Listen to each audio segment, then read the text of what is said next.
आसंता 20 तारिख में पड़ुची पवित्र अक्षय तृतीया। एही अवसर में श्रीक्षेत्र में महाप्रभुंक रथ निर्माण कार्य शुभारंभ होगा सह महाप्रभुंक चंदन यात्रा आरंभ हो। महाप्रभु नरेंद्र पुष्करिणी को विजे करी नंदा भद्रा दुईटी चापडंगारे जलक्रीड़ा करेंगे।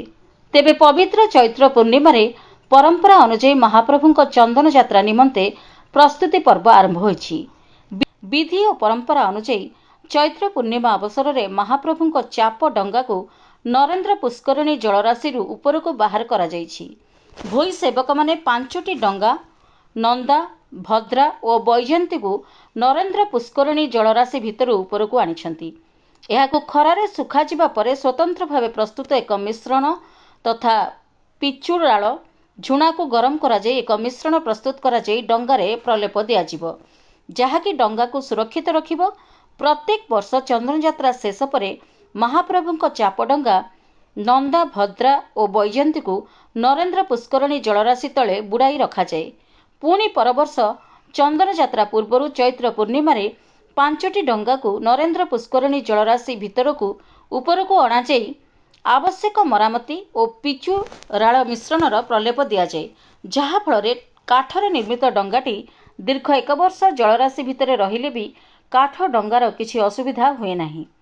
तेबे परंपरा अनुଯାयी जो वर्ष महाप्रभुंक नवकलेवर पड़िबो ताहार पर वर्ष महाप्रभुंक नुआ चापडंगा निर्माण हेबार विधि रही। महाप्रभुंक चंदन यात्रा हेउची जलयात्रा निमंते उद्दिष्ट। महाप्रभु जेहेतु श्रीक्षेत्र में मानवीय लीला करुछंती, प्रचंड ग्रीष्म अवसर विनोदन भली सुशीत लता पाई महाप्रभु जलयात्रा करने को इच्छा प्रकाश करिथांती। प्रत्येक वर्ष अक्षय तृतीया 21 दिन धरी महाप्रभुंक चंदन यात्रा अनुष्ठित होता है। एथिरे भूदेवी श्रीदेवी और महाप्रभुंक चलंती प्रतिमा श्री मदन मोहन श्रीक्षेत्रर पंचशंकर जम्बेश्वर लोकनाथ कपालमोचन मार्कंडेय एवं नीलकंठ एमाने मध्य महाप्रभुंक सह यात्रा करिथांती। ठाकुर माने नरेंद्र सरोवर रे थिबा चंदन कुंडरे जलमग्न होइथांती। महाप्रभु जलकेली करिथांती।